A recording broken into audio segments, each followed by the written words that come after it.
Postal mail, also known as snail mail, is very important in Germany and its bureaucratic processes. So today I'm going to help you out to know how to address a letter, get stamps for a letter, send a letter, and also receive mail. So stick around if that is of interest to you because you're just confused. Hey, I'm Yvonne from simplegermany.com, where we help expats settle into Germany more smoothly. So let's get started. Why is mail so important? Mail is super important because you will receive tons of it, especially in your first few weeks here. And some of them might expect you to send an answer. So here it goes. The German postal mail system, aka how to address a letter. So the typical standard of, when I say letter, I'm not actually meaning writing the letter as a letter, but like the envelope, how to address the envelope. So the typical format of an envelope in Germany is this. You might sometimes also find an envelope that has like this shape, like a bit shorter and thicker, higher, but this is the standard size. And we have them without a window and with a window. You will notice that the letters that you will receive most often not have the window because they are machine printed. But if you want to send one back, it's easier to actually write the address on the letter by hand than trying to get your printed version into the window.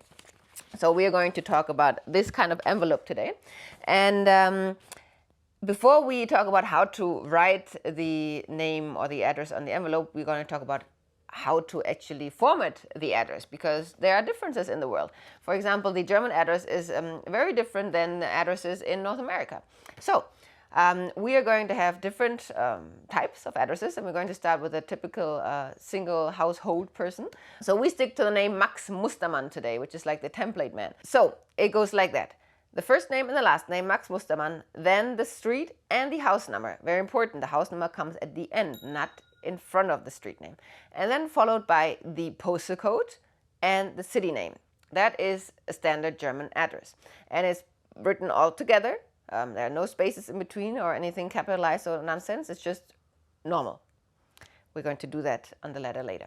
Then you have, if you want to address a family, you just put family and then the surname. Very important. As you can see here, names are crucial. There are no apartment numbers or anything like that.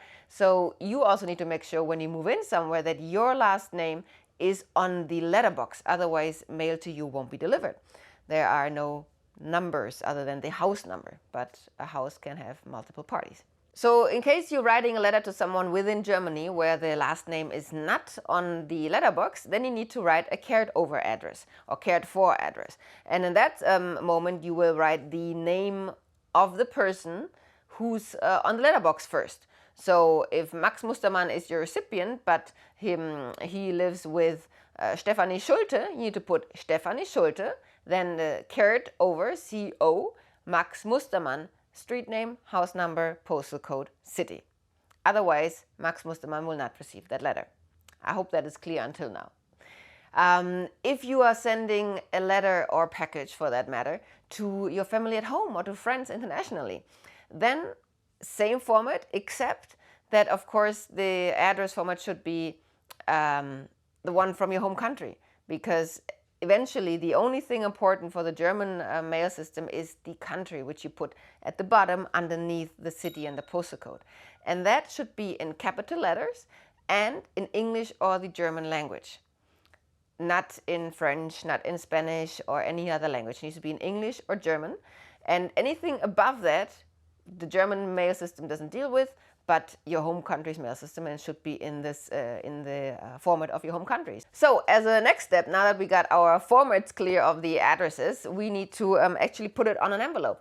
And as you probably have guessed, it's not just of writing it anywhere in the envelope. Germany has rules, very strict rules. And if you don't adhere to them and write the address in a wrong format on the envelope, it will also not be delivered. So let's do that together. If this is the envelope, the recipient's address needs to go somewhere along these lines. It cannot touch the rims because that needs to stay free for the postal service. If you don't keep it free, it won't be delivered. So let's just say we have Max Mustermann, who lives in the Mustermann Straße 4 in 56789 Musterstadt. Haha. So this is how you would address a letter, an envelope, better said. Now, usually you would also put your address as the sender in case the letter can't be delivered, so that it will be mailed back to you. And your address goes in the bottom left corner. Here you can totally touch the rims. There is no need to keep that free. You will maybe encounter letters or envelopes where the address of the sender is on the back. That is incorrect. You should not do that. So your address goes up here. So my name in this case would be Maxine Mustermann, and I also live in the Mustermann Straße. Here I just use the short version for Straße 5, and I live in 1, 2, 3, 4, 5 Musterdorf. This is how a letter would look like, or an envelope, better said, addressed in Germany. The stamp will go up here, like in this area. For the specifics, for the specific measurements, we have a drawing here that we will show you. Another thing, if you want to send an envelope that is of big importance and you need to make sure that it gets delivered, you can send it with a tracking code, and that is called Einschreiben. So there are different types of Einschreiben. There's the standard one. Then there is the Einwurf-Einschreiben or Einschreiben-Einwurf, which basically means the letter is only being dropped in the mailbox of the recipient, and the time is noted by the mailman. So at that moment it's called delivered, and it's up to the recipient's responsibility to open it and receive it on time. Then there is the Einschreiben where you get a Rückschein, meaning you will actually receive a piece of paper that has been signed by the recipient and is mailed back to you, just for you to have confirmation and a signed confirmation that that letter has been delivered and received. And there is the Einschreiben eigenhändig, there you go, Einschreiben eigenhändig, which is for super official court papers, or I don't know what, where the postman is really only allowed to give it to the recipient or an previously authorized person who needs to show the ID, so that really no one else can access that letter. Obviously, for these services, you pay extra. Now, to send a letter, you obviously need a stamp. And there are different ways to get a stamp. The most common one, you might think, is to go to a post office and buy one there. Obviously, yeah, you can do that, and they can also decide whether you want to have it as a normal mail or per Einschreiben or whatsoever. You can also buy stamps online, which I will show you now. So I switched to the app now, and you need the Post and DHL app, which you can download from the App Store or Google Play. And this is how it will look like when you enter the app. Now, it's only in German and there's no way to translate it, but it's still pretty straightforward. You will go to the bottom one here that says Versenden, where you have like this little paper that is an airplane indicating that you want to send something. And here you can select whether you want to send a letter, Brief, or a Paket, which is a package. I mean, the icons are also pretty self-explanatory. If you are not sure like how heavy your letter is, super straightforward, because you have this Portoberater here that you can click on and then select what you have. For example, you have a letter that you want to send to Germany, like wohin versenden Sie, where do you want to send it? And then here you can give the size. Let's say it is a rechteckig is like a rectangular, and quadratisch is a square. And then you can choose whether it's a small or a big envelope. Let's stick to the small envelope. And here you actually have an instruction on how to fold the paper properly, yeah, that it goes into the envelope. And now you have to select how many pages. Like I said before, up to 3 pages is a standard letter that costs 80 cents, and more pages than that makes it heavier, hence it is more expensive. Let's stick to the 3 pages one. And now here you have the options that we discussed earlier with the Einschreiben, with the tracking. So günstig in this case means it's a standard letter, and standard letter in Germany usually arrive the next day. Then you have the nachverfolgbar, that would be a tracking version where you can get an ID that you can then enter online and just track the status of your letter. Or rechtssicher, wow, that is a very strong word, and you can see the little paragraph there for the law. That is, like I said, for important documents like court orders, or I don't know what else you would actually send in Germany, where you need to have a specific also certificate that the letter was received and delivered. You would select the most expensive option. We stick to the regular letter. It's pretty safe in Germany. I mean, the tracking is really only if it's something important or of value that I would choose. and then you can buy the marker. In this sense means stamp. Briefmarke is a stamp online. And again, you have the option to have the printer, which we don't have, because otherwise you can do it also on the desktop, or you write it with a pen on the envelope, and this is what we want to choose here. Then in the app you can only pay with PayPal. That is why it's also one of our must-have apps while living in Germany. We have done another video on that one. And of course, in this case, you need to enter your email address, accept the terms and conditions, and then you will get a code, which is hashtag Porto. Porto is another German word for like the amount you need to pay to send a letter. And this code is valid for 14 days.